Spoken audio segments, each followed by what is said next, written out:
हमने जो उनकी मांगे थी मैंने उसी वक्त स्वीकार करके वो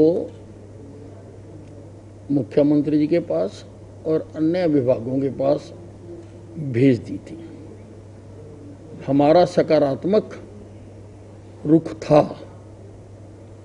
और कल मुख्यमंत्री जी के साथ बैठक होने के बाद उनकी सैद्धांतिक मंजूरी भी दे दी गई थी। अब कोई नई चीज करनी है तो कई विभागों में जाती है फाइल, उसमें समय भी लगता है। सैद्धांतिक मंजूरी दे दी गई और उनको बातचीत करने के लिए DS देसी और राजीव अरोड़ा जी 2 घंटे तक उनका इंतजार करते रहे। उनको बता दिया गया कि मुख्यमंत्री जी ने सैद्धांतिक मंजूरी दे दी है। उन्होंने कहा जी चाहे दे दी है, हमने तो हड़ताल पर जाना ही जाना है। मुझको लगता है इनके पीछे कोई है जो कोरोना के खिलाफ इस लड़ाई में विघन डालना चाहता है, इसलिए हमें एस्मा लगाना पड़ा।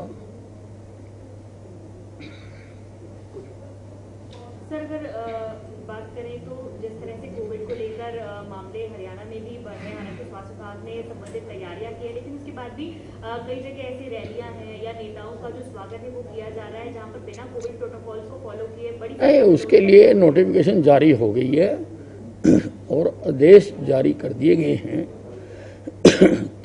कि सारे प्रदेश में कहीं पर भी कोई रैली, प्रदर्शन, धरना नहीं कर सकता। आप देखिए कि चुनाव आयोग ने भी जिस प्रदेशों में चुनाव हो रहे हैं वहां पर भी ये प्रतिबंध लगाए हैं और कोरोना तो सारे देश में है, इसलिए यहां पर भी हमें वो प्रतिबंध हमने लगाए हैं।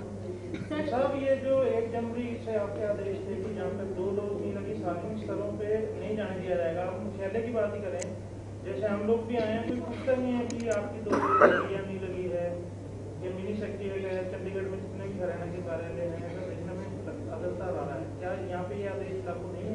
नहीं, चंडीगढ़ में मुझको नहीं मालूम कि चंडीगढ़ में उन्होंने ये आदेश दे रखे या नहीं दे रखे। अलबत्ता हरियाणा में इसका सख्ती से पालन किया जा रहा है और कल भी मैंने जो SPs और तमाम पुलिस अधिकारियों के साथ VC की है उसमें मैंने उनको कहा कि इसका सख्ती से पालना कराएं। चंडीगढ़ में हरियाणा के ऑफिस नहीं है सर? हाँ, पर यहाँ कानून तो चंडीगढ़ का लगता है ना जी। साहब, कांग्रेस के नेता है दिग्विजय सिंह, उन्होंने एक बयान दिया है कि RSS जो है एक आतंकवादी संगठन है, उसमें आतंकवादी बनाए जाते हैं। तुलना दीमक से की है कि RSS दीमक की तरह है जो कि खाए जा रहा है देश को, कैसे देखते हैं? राष्ट्रीय स्वयं सेवक संघ एक राष्ट्रवादी संगठन है।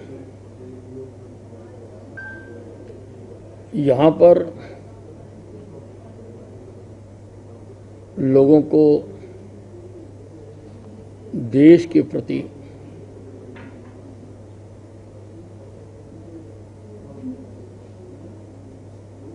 सम्मान सिखाया जाता है। अब जो लोग देश के हित में नहीं सोचते हैं उनको तो RSS like red rag to a bull नजर आती है, इसलिए वो हमेशा इस प्रकार के उल्टे सीधे बयान देते रहते हैं। 5 राज्यों के चुनावों का ऐलान हो चुका है, अभी 4 राज्यों के अंदर बीजेपी की गवर्नमेंट है, कैसे देखते हैं आपकी अब क्या रहने वाला है, किस तरह से देखते हैं, क्योंकि पंजाब आपका बिल्कुल निकटतम राज्य है, वहां कांग्रेस की गवर्नमेंट है। देखिए, आज देश का हर आदमी भारतीय जनता पार्टी और नरेंद्र मोदी को चाहता है। क्योंकि नरेंद्र मोदी ने राजनीति की दिशा बदल दी। पहले हमारे देश में भावनाओं की राजनीति होती थी। कभी गरीबी हटाओ का नारा दे दिया, कभी किसी की मां मर गई इसलिए वोट डाल दो। लेकिन अब केवल और केवल विकास की राजनीति की जाती है। और इतने साल हो गए हमें आजाद हुए, अब हिंदुस्तान का हर शख्स विकास चाहता है, तरक्की चाहता है, उन्नति चाहता है। और वो नरेंद्र मोदी जी आज केवल भारत के ही नहीं बल्कि विश्व के सर्वाधिक लोकप्रिय नेता हैं। इसलिए किस प्रदेश में कौन क्या कह रहा हम उस पर नहीं जाते हैं। प्रजातंत्र है, सबको बोलने का अधिकार है, लेकिन हमें भरोसा है कि जब मतदाता मत पेटी पर जाएगा, जब वो बटन दबाने के लिए जाएगा, तो वो भाजपा को वोट पाएगा। अरविंद केजरीवाल ने कहा है कि जिस तरह से दिल्ली में हमने पाबंदियां लगाई है वो नाकाफी है, क्योंकि जब तक एनसीआर के अंदर पाबंदियां नहीं लगेंगी तब तक कोरोना पर काबू नहीं पाया जा सकता। क्योंकि वो कह रहे हैं कि बहुत सारे लोग लगातार एनसीआर से दिल्ली आते हैं, इसलिए दिल्ली को भी खतरा जो है वो बना हुआ है। देखिए, यहाँ पर जो जो हम महसूस कर रहे हैं, जैसी जैसी आवश्यकता है वैसी वैसी हम पाबंदियां लगाते जा रहे हैं। केजरीवाल ने तो इसलिए लगाई है कि उसने 5 स्टेटों में घूमना जाके, उसके बाद टाइम ही नहीं है दिल्ली का काम करने के लिए।